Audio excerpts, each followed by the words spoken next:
Good evening, everybody, and welcome to the second quarter 2025 Roanoke Division Video Town Hall.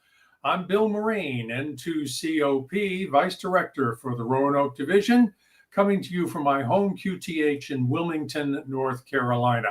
We have a jam-packed show tonight with the major theme of how to make your field day successful. We've got just about 1 month left until we have that big famous event, Field Day. But before we get started, let's meet tonight's guests and participants, and we'll go down the list. First off tonight, we have Roanoke Division Director, Dr. Jim Boner, N2ZZ, coming in from his home in Aiken, South Carolina. Jim, good evening to you. Good evening to you. Good evening to the entire Roanoke Division. Thank you. And let's meet the 4 section managers who make up the 4 sections of the Roanoke Division. We have South Carolina Section Manager Matthew Crook, W1 MRC. Matthew, thank you for joining us tonight. Thank you. Good to have you on board. Our West Virginia Section Manager, Dan Ringer, K8WV from Morgantown, West Virginia. Good evening, all. And from the state of North Carolina Section Manager Marv Hoffman, WA4NC from Boone. Greetings from the high country. And finally, last but not least, from the great Commonwealth of Virginia, Jack Smith from his home in Ruckersville, Virginia, KE4LWT. Jack, good evening to you. Good evening. And we have 2 special guests tonight. We have our most recent Roanoke Division Service Award winner, Mike Imoni, WA8AHZ from Fairfax, Virginia. Are you there, Mike? Good evening. Thanks much for having me on the show. Good to have you aboard. Stay by. We'll be having it back to you in a second. And another special guest tonight coming to us from the studios of WBTW Television, Channel 13 in Myrtle Beach, South Carolina, Gordon Mooneyhan, W4EGM. Gordon? I am here, Bill. All right, good. And you, in turn, have a special guest we'll be talking to a little later, correct? Correct, Chief Meteorologist Frank Johnson, in a few minutes. Wonderful. We look forward to that. Good. Good to have you both aboard from the studios at WBTW in Myrtle Beach. But before we get going, Jim and I want to take a moment and congratulate the 57th winner of the Roanoke Division Service Award. This award goes back to the year 1968 in its founding. It is a vote of members as to who it represents the best spirit of outreach and camaraderie in the Roanoke Division. And it is a privilege to have join us tonight the latest winner, Mike Imoni, WAAHZ. Mike, come on aboard. Well, thank you, and I appreciate the honor. To be blunt, I'm honored to be selected, but frankly humbled when I looked at the names of the previous distinguished award winners and that I'd be among such distinguished colleagues. Want to also thank Craig Kendall, WA3RGH, who submitted the nomination. He had asked a year ago for me to do this, and I said no, I had nothing that would be meritorious. He pestered me again this year, and I relented, not thinking that I would be competitive, and here I am today. So you never know who will get it and who won't get it. So thank you very much for having me there. Well, the judges are the living past members of the award, and we had 5 nominees this past time, all of them meritorious, but you stood out, and I think it's because of some of the innovative programs, Mike, that you have implemented at the Vienna Wireless Society, which is the largest amateur radio club in the state of Virginia. Can you tell us a little bit about your home club and some of the programs that you think that have really made Vienna Wireless and you stand out? Well, thank you very much. I will, and I'll start with something that's near and dear to my heart, and that is I found that as Newham's matriculated into the hobby, They were a little bit lost with operating skills and frankly overwhelmed with antenna installations and radio selection, purchase selections, et cetera, et cetera. So our mentor group, we call them navigators, our navigators have a commitment for 1 year to help our young members move through that process. Some don't need a lot of help or wish a lot of help. Others will ask for more, and that's the purpose of navigators. And there's about 10 of those that, if you will, help new hams learn more about their hobby. Well, that led me to the next thing that I feel very strongly about is okay, so in Virginia, across all the 70 clubs that are generating VEs, doing testing and the like, as well as our wonderful online testing community that's across the United States, we generate about 800 new hams a year in the Commonwealth of Virginia. That seemed pretty big to me. But then I started looking at a number of hams who are leaving the hobby. And from my analysis, it looks like hams whose licensing grants are going to be expired and more than likely not going to pick up a renewal uh, is around 1,400 ham radio operators a year. So we're gaining 800, but we're losing 1,400. So we have a net loss of about 500 hams a year in the Commonwealth.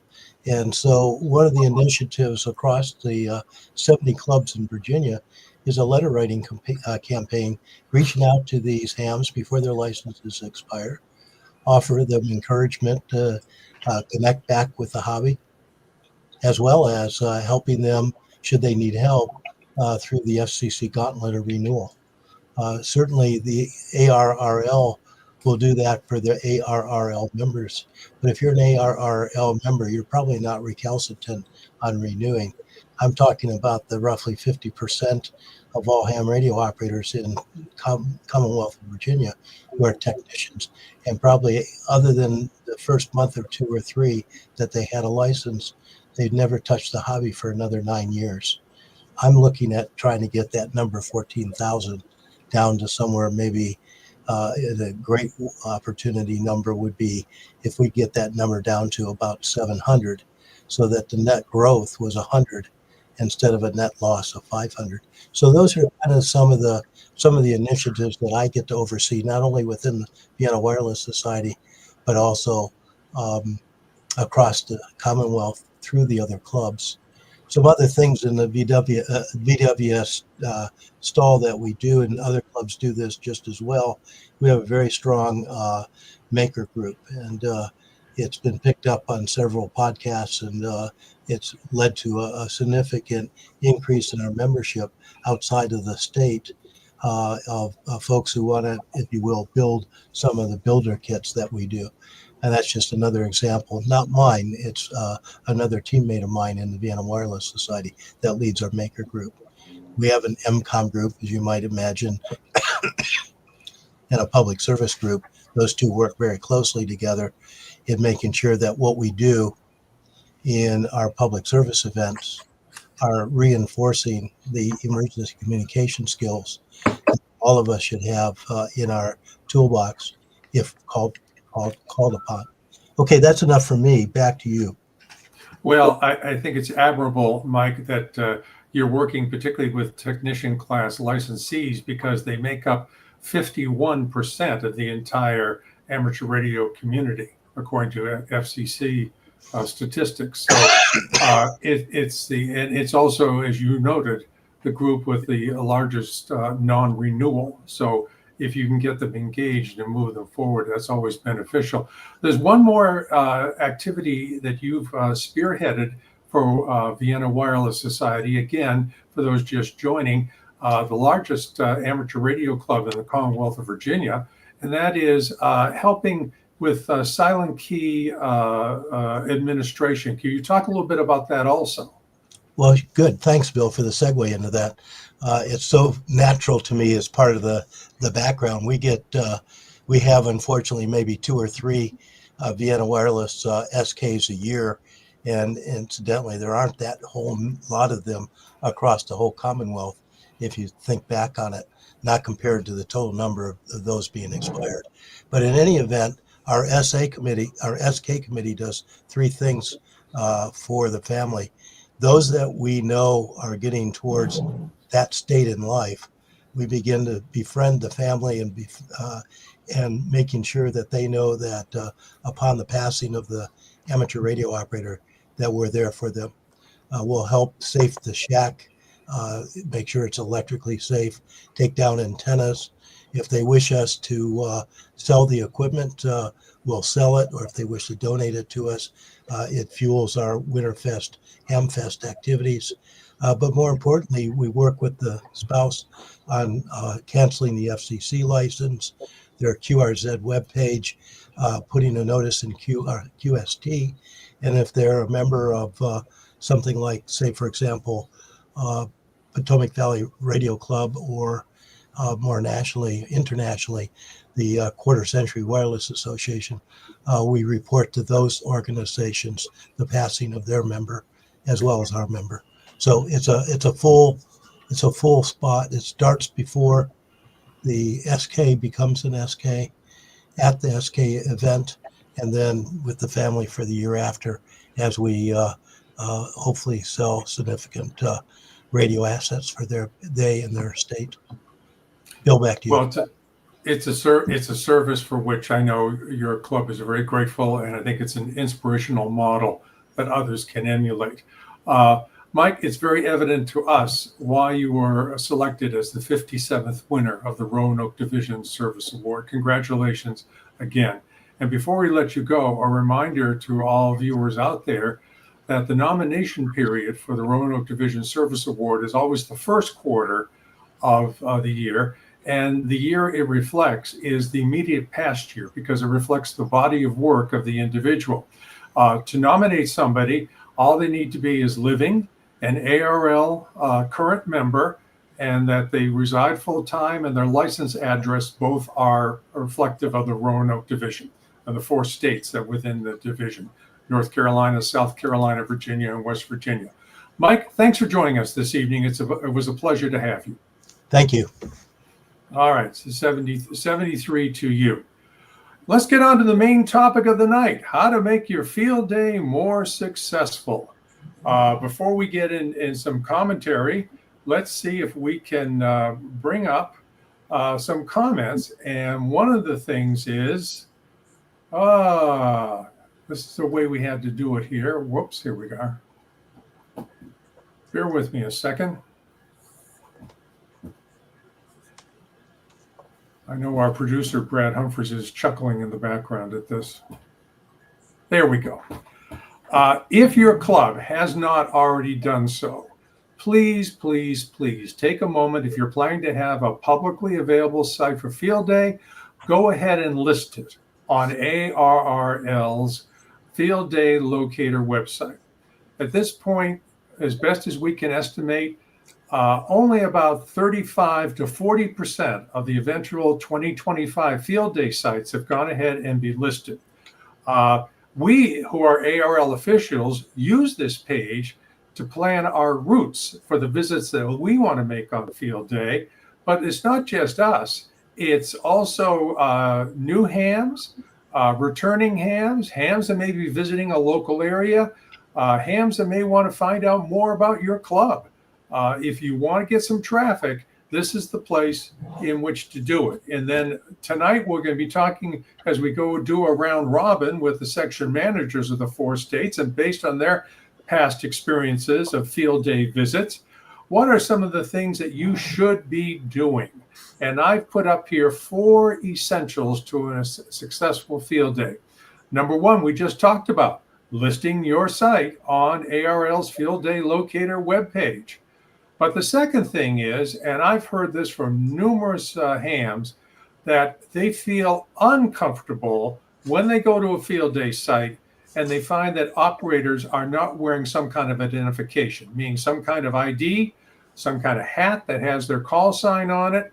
And so we're saying, please make an effort to emphasize to people coming off a field day that wear a badge, wear some kind of ID, a hat, a shirt with their call sign and their name, And also it would help if you may want to go to an office supply store, get some name labels and some black Sharpies.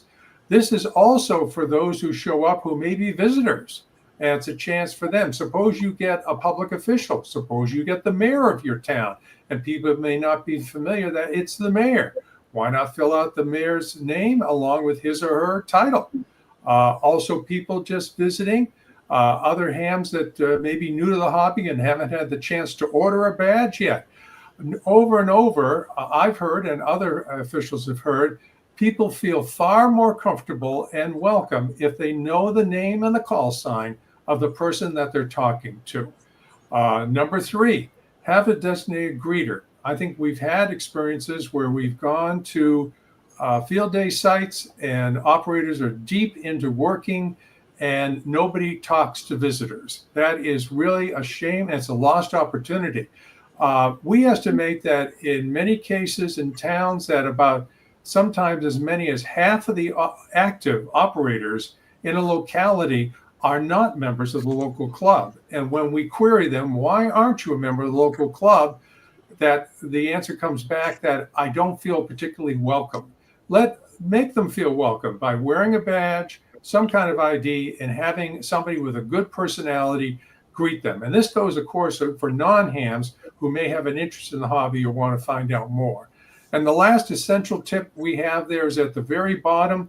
It's okay if your field day activities end prematurely, largely maybe due to adverse weather, maybe some other conditions.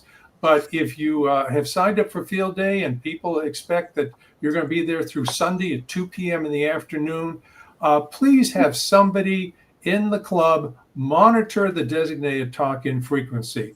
We've heard from people who are new hams, returning hams, that they put out a call on the designated talk-in frequency and nobody comes back to them. And they don't know why field day has ended early. It's a wonderful opportunity to extend an invitation to an upcoming club meeting and saying, well, we're sorry we ended field day early, but we'd love to have you come to our next club meeting so we can get to know you.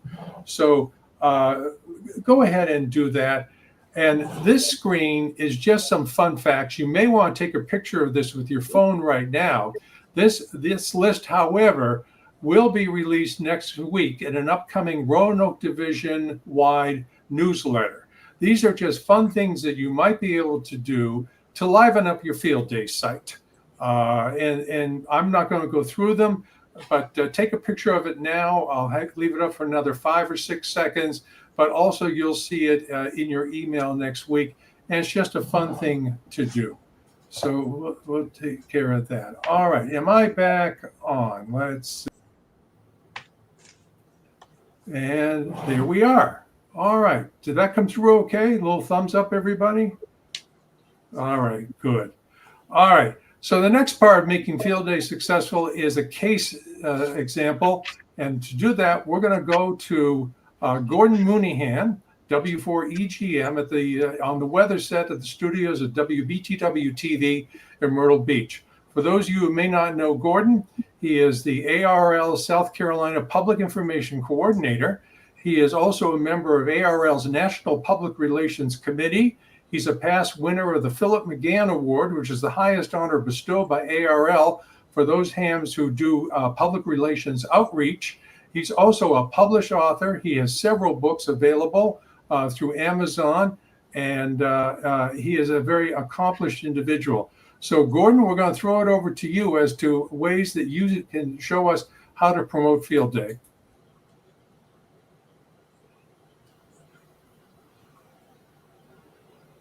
And are you there? Gordon, I'll tell you what we're going to do. Let's have our round robin with the section managers, and we'll come back to you. Are you there? We'll try one more time. Brad, you want to try one more time, see if Gordon's there? You there, Gordon? Not coming quite through. Let's do our round robin with the 4 section managers, and we'll try Gordon again.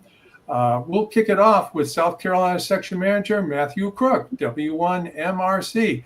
Matthew, what's going on in the Palmetto State? We're definitely gearing up for field day. Like I said, we've had the bulk of our Hamfest tailgate season pretty much every weekend in April and a couple in May. So that kind of cools down until August. We'll start up with some more with Florence coming up. But yeah, it's pretty much gearing up, getting ready for field day. I know Bill's had several good tips listed. Bring your favorite, depending on what type of antenna you're setting up, bring your favorite launcher, slingshot or air balls for your homebrew air balls. And definitely, like Bill mentioned, get them on the website, the field day locator. I'm going to look at the field day locator this upcoming week. I'll probably wait till June the 7th, give it about a week. Hopefully, pretty much everybody will have it listed. I did secure one of the ARRL field day banners, the 3x6 banner. And so out of the sites that are listed by next weekend, I'm going to just put them in a generator and randomly let it pick a club to send it to. So the only two stipulations is they have to be on the field day locator. And then if you could also just make sure your club is up to date on the ARRL Find a Club, at least the past 12 months. And I'll be sending, random draw one to send a banner to. Hey, I know that you have a lot of Hamfest coming up in South Carolina. Any of those that you'll be getting a chance to get out to? Yeah, we pretty much wrapped up our season. I made it to 3 out of the 5 that we had in April and May. And so we'll pick up again in August in Florence, but I'll definitely be at Florence. And October we'll have Rock Hill. And if any pop up between now and then, I'll before the end of the year, I'll definitely come out to those as well. Great. Anything else in the South Carolina we should know about? I think that's pretty much it. Just like I say, follow the. I just got the section report out yesterday, so you can go to the ARRLSC.org to pull the report to read stuff. Any questions or anything you need out of me, shoot me an email. I'll be glad to assist. Great, Matthew. Thank you so much for that report from South Carolina. And by the way, congratulations on your anniversary, and thank you for taking time out for your anniversary to be with us tonight. Thank you. All right. Let's see what's going on in the Mountaineer State with Dan Ringer, KAWV. Dan, what's going on is from your perch as the West Virginia section manager? Well, we're at the northernmost end of the division and probably higher than most geologically or geographically. So we look down on the rest of you. I don't mean that in a bad way. I mean is every good thing I can reference in that or whatever. But we too are getting ready for field day, except that I don't know where the locations are, because when I look at the field day locator, I don't see much in West Virginia. And there should be a dozen or more. And I know that sounds like a few in some of the larger states, but it's a lot of territory to cover if we flatten it out. In fact, if we flatten it out, we're bigger than Alaska, but we don't get to flatten it out. We've got coal companies doing that for us. I want to talk about location selection. So many field day sites are located on the top of the highest mountain or the furthest distance away from everybody else. And folks, that's not a good idea. You want to be obvious. Field day, I think, and I've heard it said that the purpose of field day is to be visible, to hold yourself out to the public, to let people come by, see what you're doing, talk to people, get them maybe interested in the hobby. And if you're on top of the highest mountain, that's not going to happen. I would like to see people setting up field day operations at truck stops and welcome centers on interstate highways, places like that, where people come through, they encounter us. They're not anticipating encountering us, but they see us anyway because we're kind of there and in their face. And maybe that will pique some interest. The other thing is at your club meetings, when you're doing your field day planning, stop and reflect on what the purpose of field day is. Sometimes I think that clubs just get together and say, want to set up a field day operation? Yeah, okay. And then we get down through the bands and say, you're on 80, you're on 40, you're on 15, you're on 10. And that's all the planning there is. And somebody says, well, let's bring a card table or let's bring a tent or something like that. It takes more planning than that. I want to reference this. This is the current issue of On the Air magazine. It's one of the ARRL publications. If you're a member, you can go on to ARRL.org and you can see it. And I paid particular attention to it this month because Field Day is coming, and there is a wealth of practical information in this month's. It covers a 2-month period. This particular issue is May and June of this year. There's a wealth of information in here. Sit down and look at the things that they suggest at headquarters that you do. By the way, On the Air is probably my favorite league publication right now. It's great for people who are just getting into the hobby, or people who have been in for a few years and maybe whose interest is waning. And the nice thing about it is, if you're a league member, you've got access to it online. You can read it on your tablet. You can read it on your cell phone. You might have to enlarge it a little bit, but it's great. And you'll learn about new things as they start. But there have been articles in there about how to select coax, the virtue of different antennas. If you float around on the internet and look at some of the chat groups, some of the most common questions asked are, do I want to use RG8? Do I want to use RG8X? Can I use that on 10 meters? Can I use it on 75 meters, etc.? There's just a lot of information in the magazine generally, but for Field Day in specific, there's a wealth of information there. And the other, well, I think that probably is enough from me, but get out, get planning, and think of it as terms as an emergency test. That's what Field Day is supposed to be, is how we can go out and get on the air quickly in response to a need to have us on the air. And if we're planning 6 months in advance, it's not the purpose of it. It's not the idea for it. The idea for it is to be able to go to grab your go bag or go box or whatever it is and go and get on the air quickly and efficiently. I've been to some Field Day sites where there would be 6 operating positions and nobody is being worked because they didn't check out their equipment. The setup guys, the operators, did not check out their equipment in advance.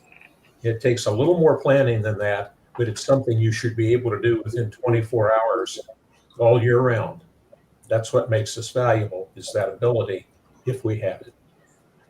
Bill, back to you. Thank you, Dan. Very good remarks. And by the way, you reminded me that the June issue, let's get into focus here. The June issue of QST is the Field Day issue. And you raised an excellent point, Dan. If you're not receiving the print edition, every ARRL member has access to the 4 magazines of ARRL: QST, On the Air that you just referenced, Dan, the National Contest Journal, and QEX. And in the June issue is the 2025 Field Day Guide. It's an insert that actually you can even pull out and use it to plan your Field Day better. Well, thank you, Dan, again. Let's move to the mountains of North Carolina. By the way, Dan, I have a running gag with Marv Hoffman, the North Carolina section manager, WA4NC, because Marv will tell you what height he is. He's 3,000 something feet above sea level, and I'm on the coast. I'm 11 feet. So let's go over to our nosebleed friend, Marv, WA4NC. Marv, how are things in the mountains tonight? Dreary. The weather up here in the high country has been something less than fantastic for the last several days. As everyone knows, North Carolina is a very large state. And, you know, the saying about from Murphy to Manteo, it's about 550 miles or something like that. So it's a real challenge to plan Field Day visits. And what we're finding too is that fewer sites, as Bill mentioned, fewer groups have already posted their plans. for field day. So it's making it harder for the public, for the section manager, division director, vice director, interested public, all of those people. The only way they're going to know about your field day operation is if you publicize it. So we're encouraging each of the clubs to get together quickly and get on the Facebook page for your group and on the ARRL field day locator page and publicize it. And in addition to the general publicity, we have urged the groups to reach out to the local officials. We have had a very important, valuable opportunity to get notice about what ham radio can do in emergencies. And we need to bring that message home more clearly and more fully to local government officials. So we're encouraging the clubs to reach out to their local elected officials, their county commissioners, their county emergency management.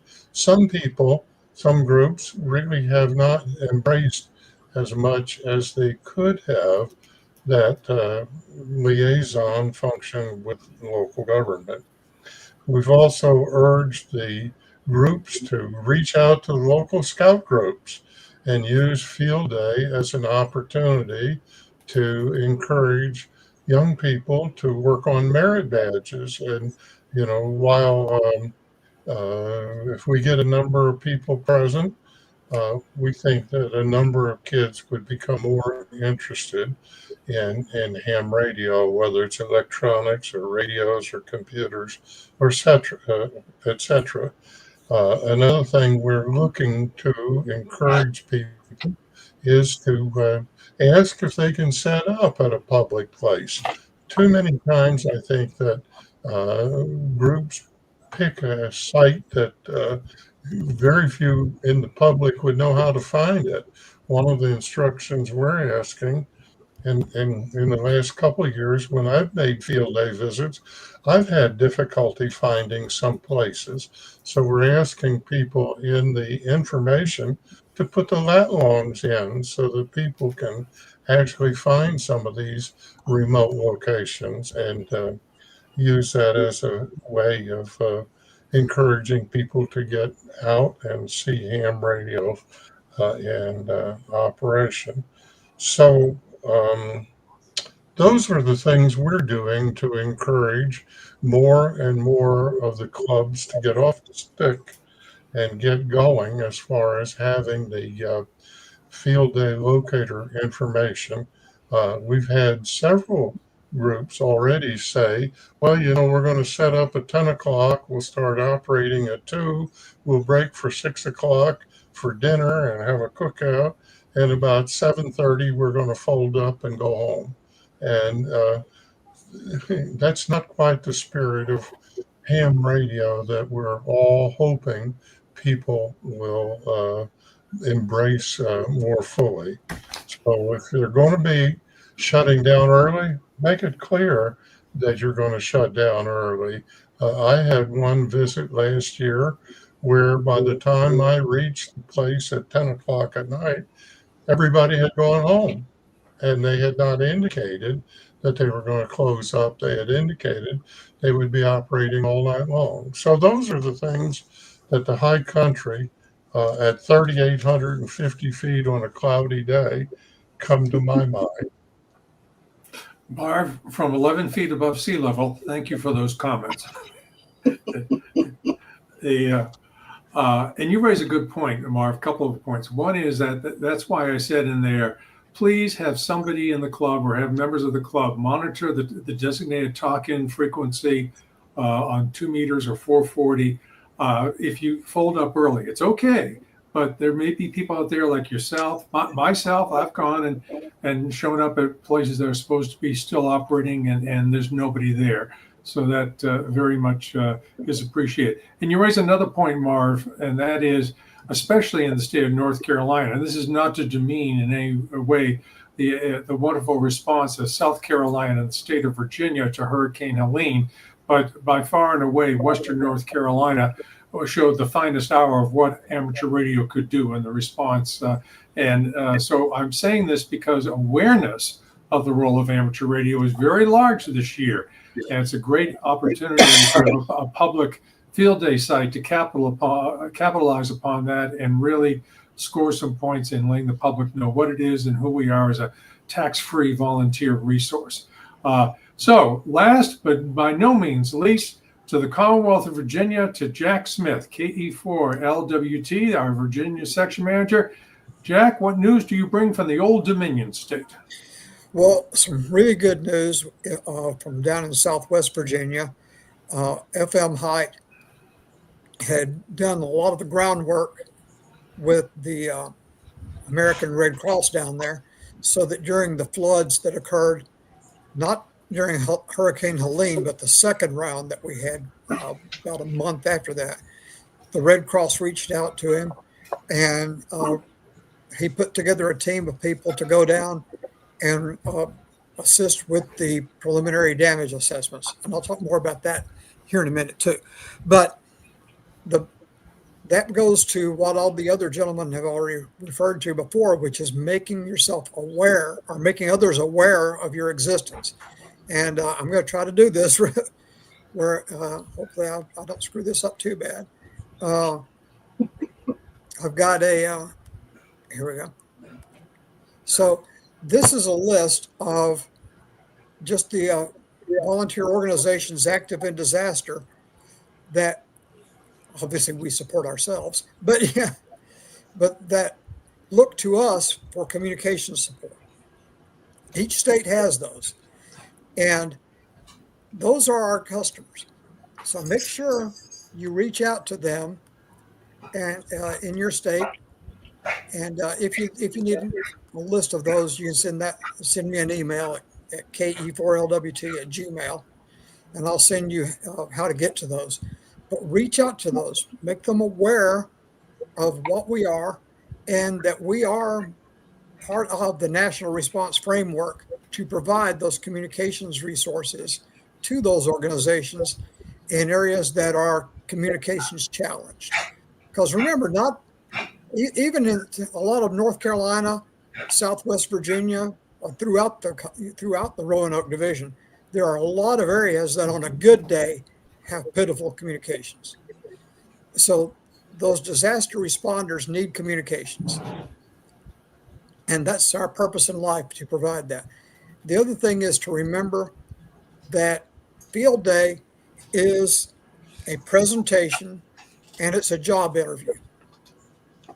You need to look like it and act like it, because when those emergency managers, the county board of supervisors, those officials from those VOADs, whatever, show up, they're expecting us to be able to perform our mission, and they want us to look like we can perform our mission. That's part of, that's all part of it. So I'm glad to see that everybody's really embracing that and really pushing it. And it's going to be a lot more critical in the years coming up, because in order to, especially with the preliminary damage assessments, that is what drives whether or not a county, or in Virginia, independent city gets declared as part of the disaster. And we see right now that there are a lot of states and counties that are really struggling to meet that requirement. And we managed to pull that off in Southwest Virginia by fielding people that could go down and assist with that. So get with your volunteer organizations active in disasters, get the training, and take part in everything you can with them to show that we can be that, I hate to use the term force multiplier that gets overused, but we are a force multiplier. We help that county be able to field an extra 10, 20 people out in the county to do those preliminary damage assessments and get them turned in time so that they can go through the process to hopefully qualify for disaster declaration. And right now, going back to field day, we're showing 24 sites in Virginia as of today. Typically, those don't get really filled out again until about 2 weeks prior to. But same thing, make sure you're in a accessible location, and make sure that you're welcoming. When those people show up, smile, shake hands, show them around, tell them, under promise and over deliver. That's the other thing. Make sure that we show them what we can do in a realistic fashion.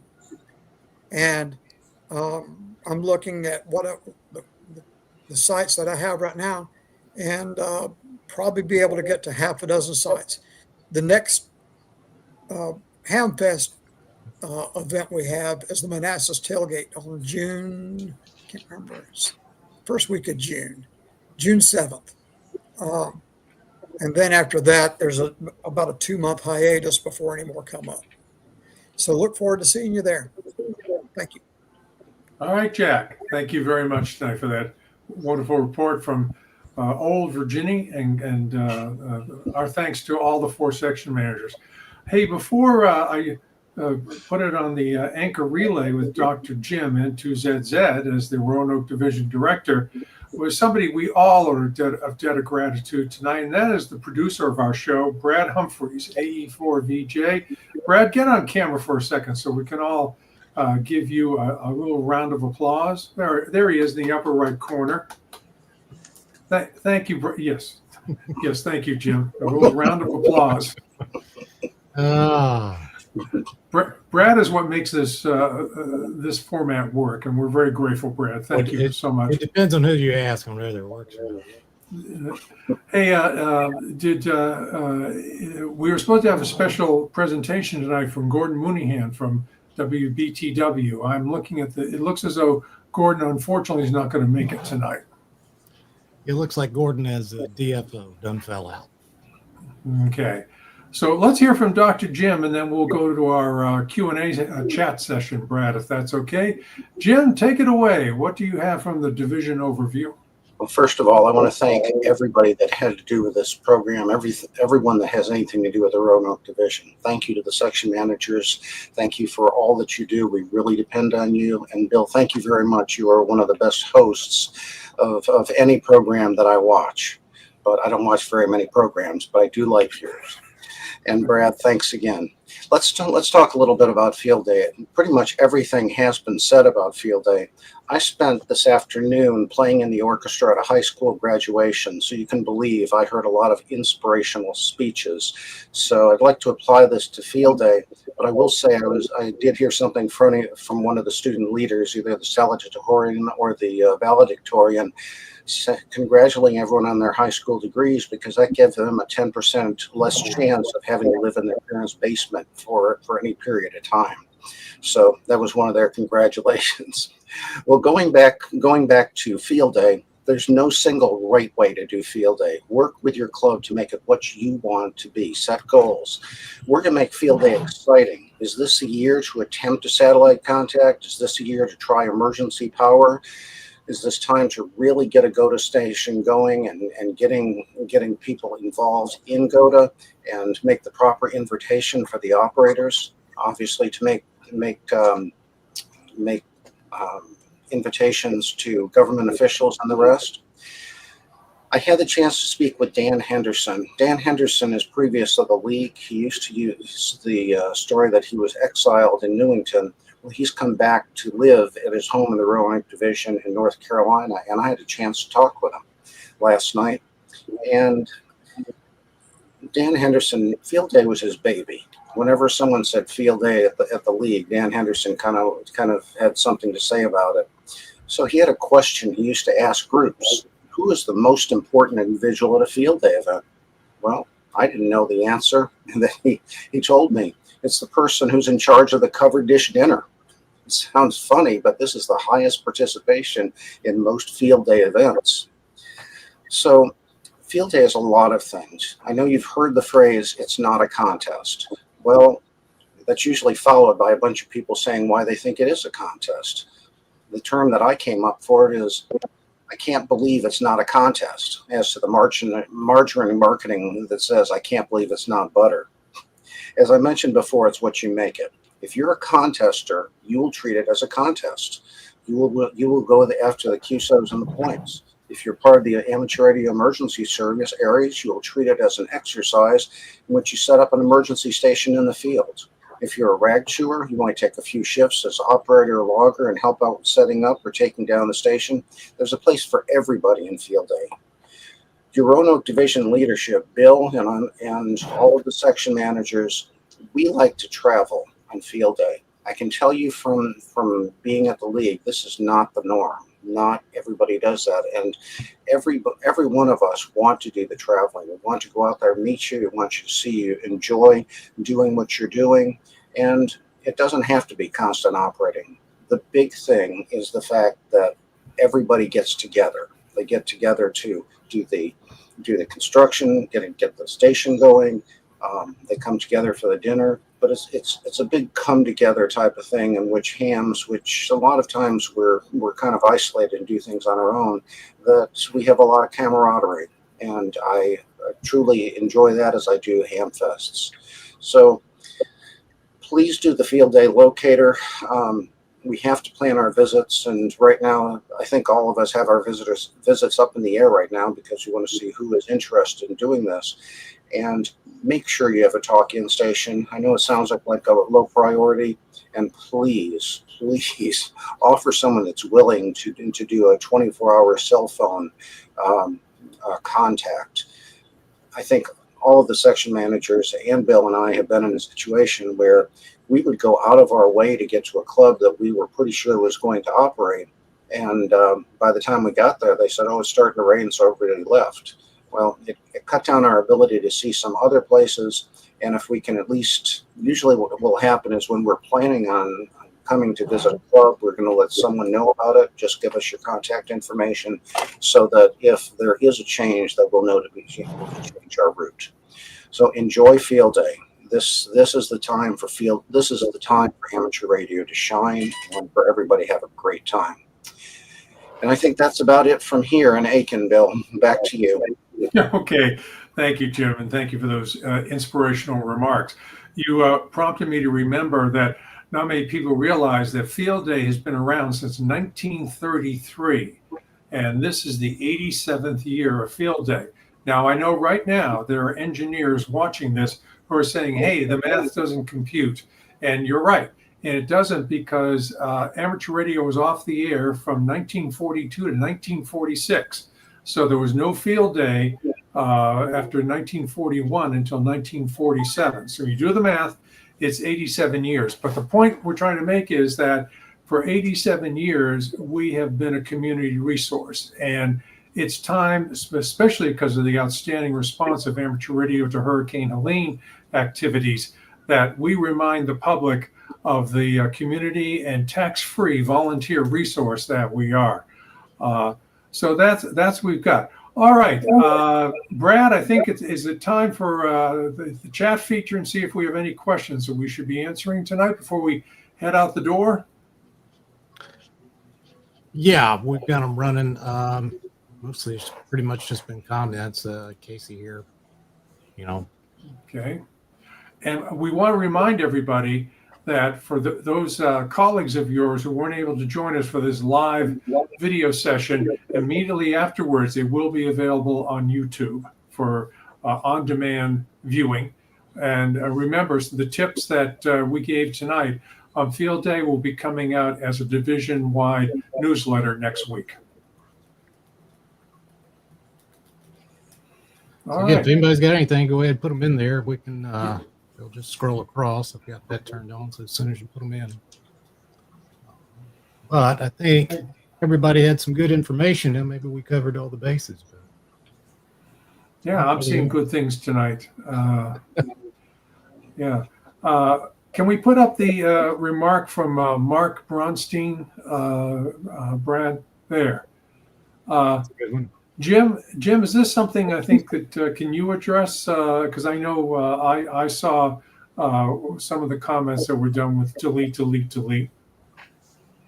Yeah, there were several deletes that came out from our general counsel that were sent to the FCC. We have not received any feedback from the FCC. We're not really certain where that's going to go, but it looked like a lot of the comments that I looked at on the site were pretty much in line with what the ARRL put out. So, as usual, whenever we're dealing with the FCC, sometimes we just have to wait and see what's going to happen. But nothing right at this point has come out. Yeah, agreed. And we have to remind folks, it wasn't just amateur radio responding. It was any organization or service that is regulated by the FCC. So not only were we filing comments for delete, so was broadcast radio, broadcast television, commercial two-way facilities, anything that is regulated by the FCC had to put comments in. All right. Gosh, we may get a chance to roll the outro tonight, Brad, on time for a change. And oh, you're muted. Yeah, we're running a little ahead. We missed Gordon. I guess he had some more problems. I don't know what's. Yeah. For those of you wondering, we'll bring back Gordon Mooneyhan, the South Carolina Public Information Coordinator, at a future time. And then don't forget, we run these town halls quarterly, and we try to put a theme. Some of the themes that we're going to have coming up will include STEM activities, science, technology, engineering, and math, and outreach to youth. And also we'll be talking probably in the third quarter about the overall change in VE, volunteer exams, to all digital format.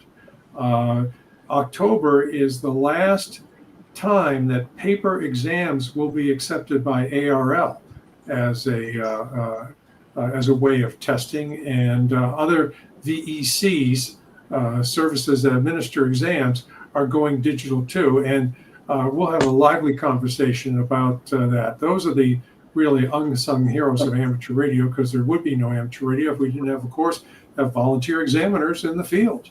So no more wrong overlays on the answer sheet anymore. Yeah. I've been a victim of that. Gordon's back. He's back. He's going to have to come in for just a little hello and goodbye. Gordon, are you there? I am here. Can you hear me? Yes. We're going to have to schedule you again another time, I'm sorry to say. Yeah, we had some technical problems. Just want to say that I was at the studio because next month's QST there'll be an article about that. Okay, that's right. You have an article that's being published in the upcoming July issue of QST. Congratulations on that. Yes. One more question, if I can, before we roll it out. Robert Giuliani, I hope I'm pronouncing it correctly. No, there very much is going to be in-person testing, but the testing will not be by paper exams.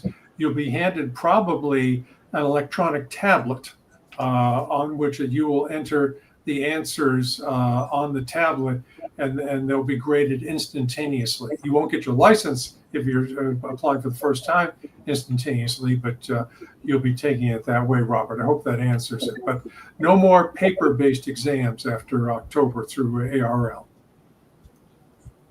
All right. Are we ready to roll on out of here, Brad? Let's kick this pig.